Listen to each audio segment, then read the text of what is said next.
The reaction of our Islamic leaders to this horror in Israel has been shocking, alarming even. Now, in Australia, we've had some Muslims celebrate these killings and all that with fireworks. And a sheikh, an imam, the former director of public relations of the Australian National Imams Council, told the crowd that this slaughter was a great victory. I'm smiling and I'm happy. I'm elated. It's a day of courage. It's a day of happiness. It's a day of pride. It's a day of victory. This is the day we've been waiting for. That's in Lakemba, Sydney. A crowd like that shouting, God is great, about what you've just seen. Now, that Imam, Ibrahim Dadoun, actually studied journalism at Griffith University. It's not even a blow-in in that sense. And then he got a master's, can you believe it, a master's degree in human rights, of all things. Human rights at Curtin University. You either wonder what our universities are teaching, or maybe he just skipped the classes about, murder and kidnapping and not good things. And in between, he studied Sharia law at Islamic universities in Sydney, in Turkey and in Malaysia. And this is the kind of guy we've now got preaching and celebrating the murder of Jews, and to the cheers of God is great. And this guy is not some obscure street preacher either. He was a speaker at the same function that the Prime Minister once spoke at as well, but the Prime Minister today wasn't happy. There's nothing to be celebrated here. This is a tragic loss of life, including innocent civilians cut down in the prime of their life, and people captured and taken into Gaza to be held as hostages. And as I said this morning, there's nothing to be celebrated here. Unfortunately, it's worse than even this. I've heard now from 3 leading Islamic groups, including the Imams Council itself, which is our highest Islamic authority in Australia. It issued a press release. None of them condemned this, by the way. None of them condemned what happened. It released the press release saying they defended Palestine, the Imams Council. Not a word of criticism of anything I've shown you. Not of the murdering of Jewish civilians, not of the kidnapping of even children, not of the slaughter of teenagers. And again you hear the same excuses, the same refusal to explicitly and clearly condemn all that. Instead, it was yet another case, but, but look at Israel, same thing, look at Israel, they caused it all, they started it.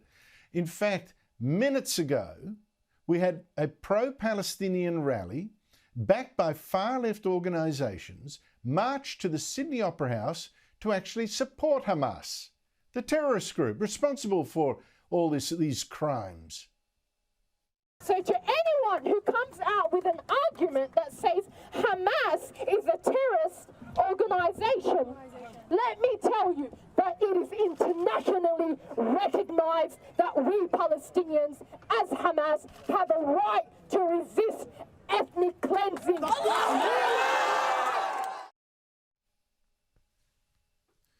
They walk our streets. Who led in their families? Joining me is David Adler, head of the Australian Jewish Association. David, your response to what you've just heard?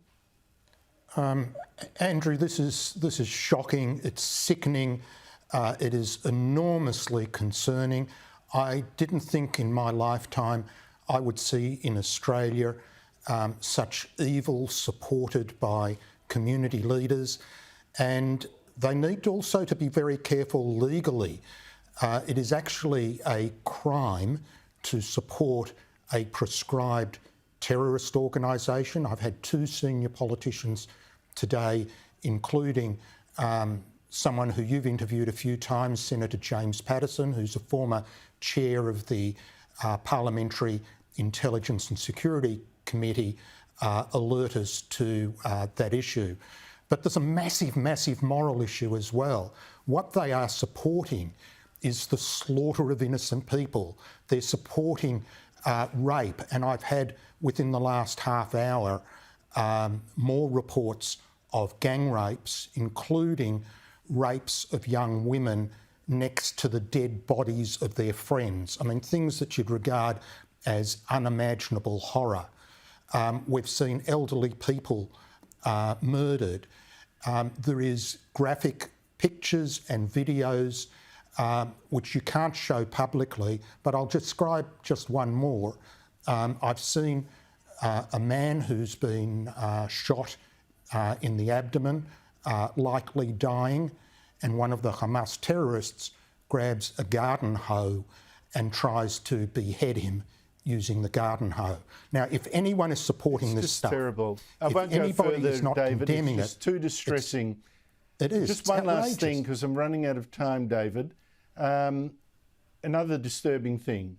New South Police allowed that protest to go from Sydney Town Hall to the Opera House itself, which is going to be putting the flag of Israel on the Opera House sails. So they didn't want that. These protesters went there to have their say. I believe in free speech. They could have had that say somewhere else, because what's happened now is that police have warned Jews to stay away from the Sydney Opera House. In this country, Jews are not safe at the Sydney Opera House. That must really shock you. We've seen one or two Jewish people who turned up early who have been taken away by police because they carried an Israeli flag. So it seems that there's only free speech for one side, Andrew.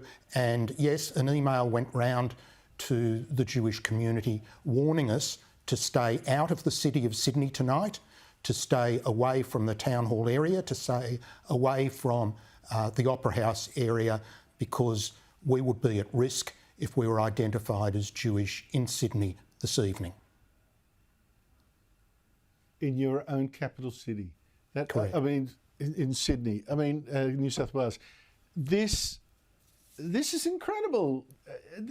How the police could allow Hamas is a terrorist group prescribed in Australia, is banned in Australia, but New South Wales police allow supporters of Hamas to march from the Sydney Town Hall to the Opera House with all their signs and all that, but Jews supporting Israel, which is a democracy, and it's just suffered a terrorist attack, they're the ones led away. I mean, am I missing something here? Is this madness? It is madness, and up front in your program, you spoke to a good friend of mine, David Lang, about images of the Holocaust and are there analogies? Well, it's not too much of a stretch. During the Holocaust in Nazi Germany, Jews were assaulted in the street by supporters of Nazism. And frankly, the Islamic extremism that is in Hamas, that's in Hezbollah, that's in Palestinian Islamic Jihad, has a lot in common with Nazism. And that too, absolutely correct.